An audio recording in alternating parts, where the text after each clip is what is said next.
Check one, two, check one, two.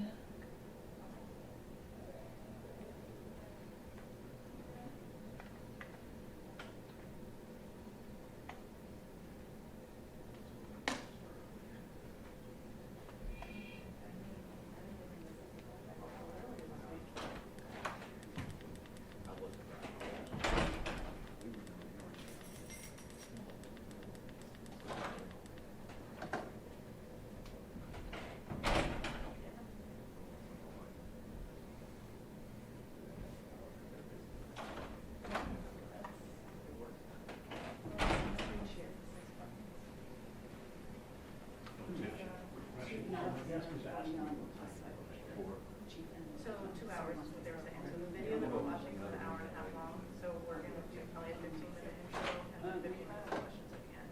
Yeah. With the hour and a half. Thank you.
That was years ago. And you were there. Right, I know, that's what I'm saying. Yeah.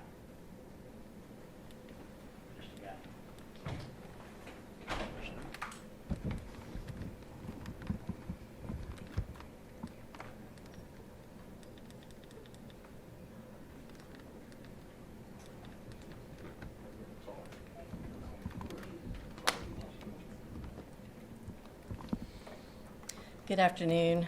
I'm Tracy Walker. I am the Communications Manager for the Alexandria Police Department. We are here today to update you and provide body-worn camera footage of the in-custody death that occurred on Friday, August 15th, 2025. We will not be streaming this live today, and we actually ask you to please do the same. We ask you also to refrain from social media posts during this press conference until later this evening. This is being recorded for public release after the press conference. After the chief speaks and we show you the video, we will go into a question and answer moment. And keep in mind that this is an ongoing investigation in terms of some questions Chief may not be able to specifically answer at this time. It is, the video is 1 hour and a half, so please be patient and allow that time. And now I'd like to introduce you to Chief Tarrick McGuire. Thank you.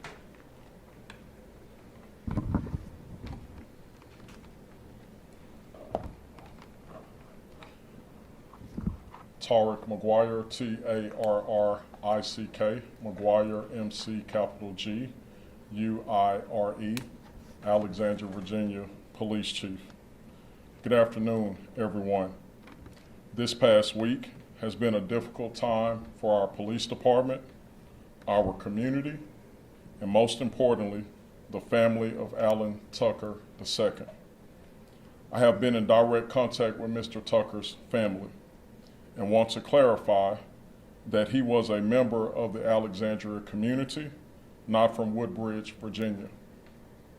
Our department continues to extend empathy to the Tucker family during this time. Speaking with them, they wanted to share that he is a beloved individual. He is fully supported by not only his family, but members of his community. And so again, I ask that you respect the process that they are going through right now.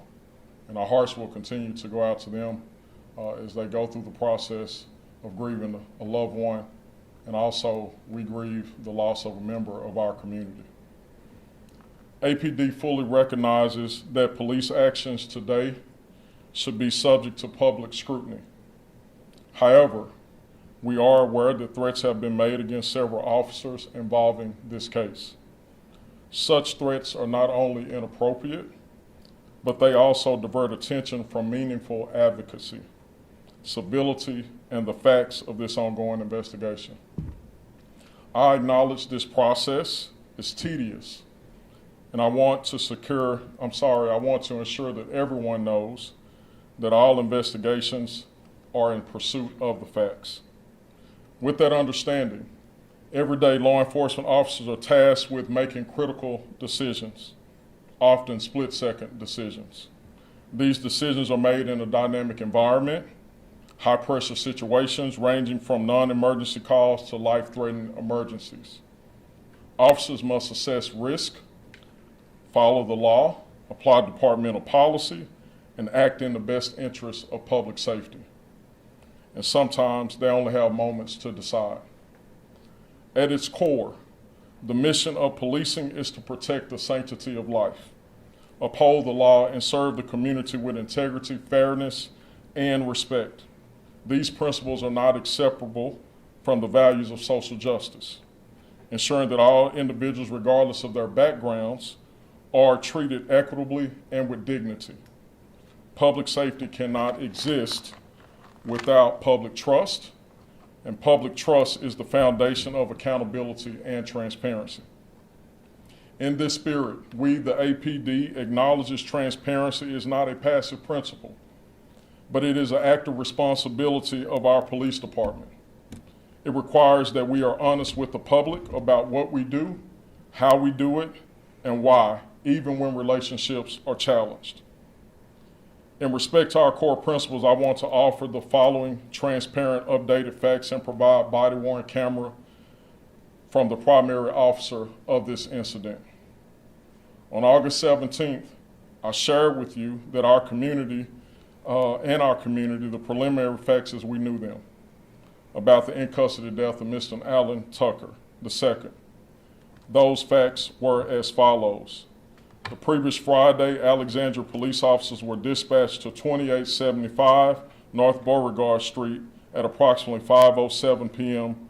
for the report of an unknown trouble or trouble unknown. The Department of Emergency Customer Communications, commonly known as DEC, received multiple 911 calls that a man was running up and down the hallway of the apartment building screaming and banging on doors, causing a public disturbance. I stress that Mr. Tucker was not armed. Officers worked to de-escalate the situation and ultimately decided to take Mr. Tucker into custody for public intoxication. His behavior during transport was consistent, which that was in the hallway. While in the Sally Port, awaiting to be taken into the detention center for intake, Mr. Tucker suffered an unknown medical emergency. Medical emergency personnel were called and police officers immediately rendered life-saving aid. These efforts were unsuccessful and Mr. Tucker passed away. I want to emphasize that there was no use of force in this incident. The evening of this incident, the investigation was initially had an immediate response. There are 3 levels of the response as it relates to this investigation. One, the independent of the Alexandria Police Department, there is a critical investigative regional team known as CERT, conducting the criminal investigation as it relates to the death of Mr. Tucker. The CERT team members are detectives from other police departments within the region. Number 2, the Office of Professional Responsibility of the Alexandria Police Department investigating whether officers violated departmental policy. And 3, the Office of the Independent Auditor is conducting an independent investigation and reviewing the evidence of this case. The independent auditor reports to the mayor and city council. She works with an established police oversight board per our city ordinance. Now I would like to share the facts as we know them today from what has been evaluated or reviewed on body-worn camera surrounding the details of Mr. Tucker's in-custody death. While there are multiple body-worn cameras, the video will show the incident from the point of view of the primary officer on scene and shares what the officers knew when they were dispatched to the call. On the evening of August 15th, officers were dispatched to 2875 North Beauregard in response to multiple 911 callers reporting that a man was running up and down the hallway, screaming and banging on doors. There was a total of 3 officers who initially responded to the call, ultimately located Mr. Tucker in the hallway. The first responding officer immediately began to build rapport with him, attempting to de-escalate the situation and understand what was occurring. Mr. Tucker repeatedly told the officer that someone was in his house with a gun. In the apartment, officers encountered a man who was wheelchair bound, who we have determined that was Mr. Tucker's father. Mr. Tucker Sr., as Mr. Tucker, the decedent, was his caretaker. As officers continue to engage Mr. Tucker, he maintains that someone is in his house with a gun. Mr. Tucker Sr. reported to officers that his son left home approximately 45 minutes earlier and seemed fine, later returning not in the same state. At Mr. Tucker's request, an officer searched the home, located no additional persons or persons with a firearm. Officers inquired of Mr. Tucker Sr., asking if his son had any mental health issues. Mr. Tucker Sr. replied no. Officers searched the apartment at Mr. Tucker's request, confirming no one in the apartment was located.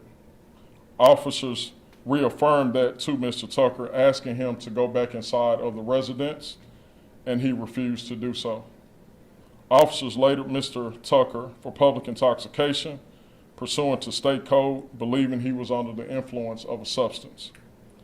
The code prohibits a person from being intoxicated in a public place, whether involving alcohol, narcotics, or other intoxicants. Mr. Tucker was handcuffed, searched, and there was no use of force at the time of the arrest.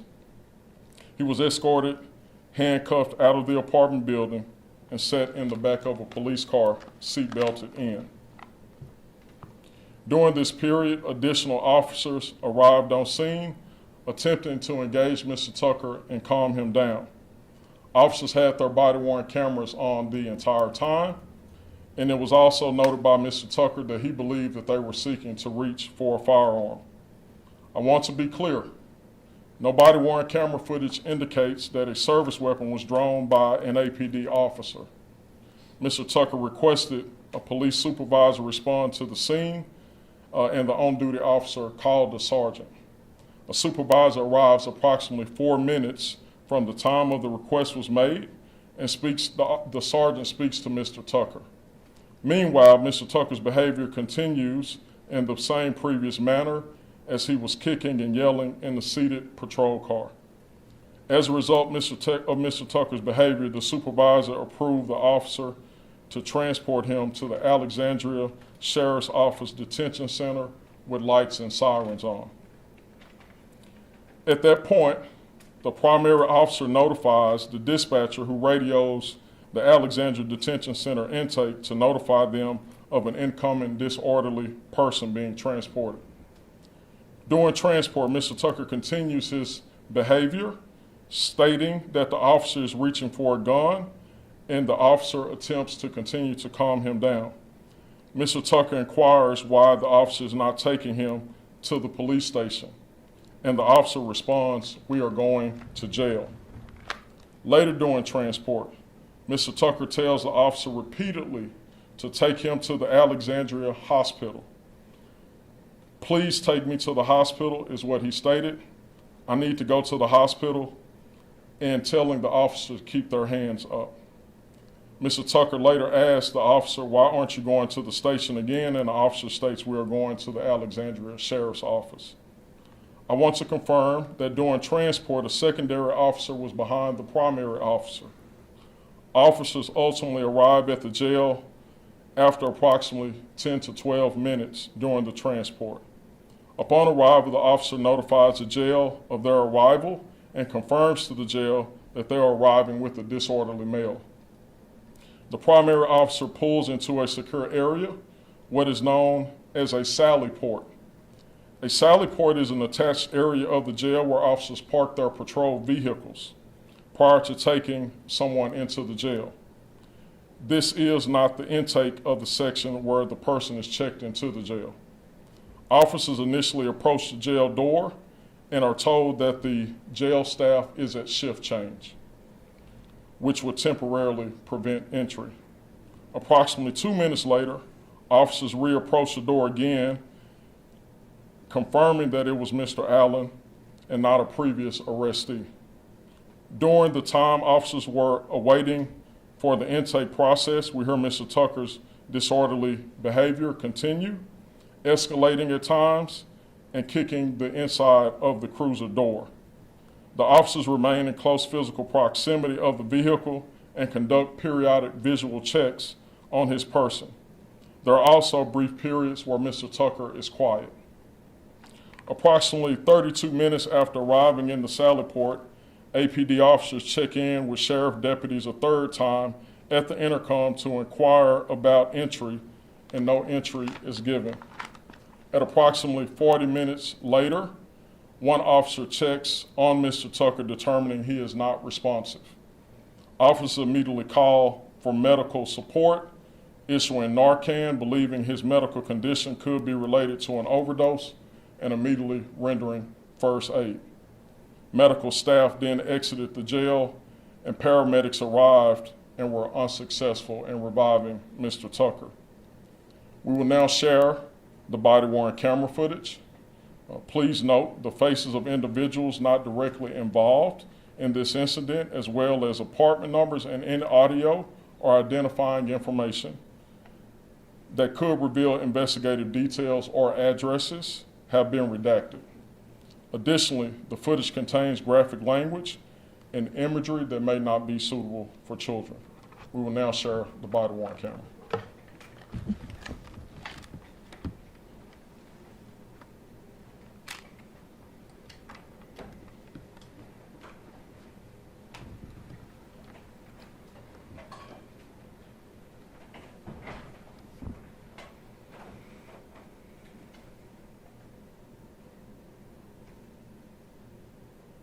Alexandria 911. Where is your emergency? It's at 2875 North Beauregard Street. I've called and nobody's calling. This man is trying to break in everybody's door. And I keep calling, what's going on? I'm in a wheelchair. I can't do anything. Okay, we do have officers on the way. They should be there shortly. You hear me? Do you hear me? Yes, we've got multiple calls, but we have them on the way. Okay, I gotta do something with break in when you're doing. Okay, well, they're on the way, okay? Okay.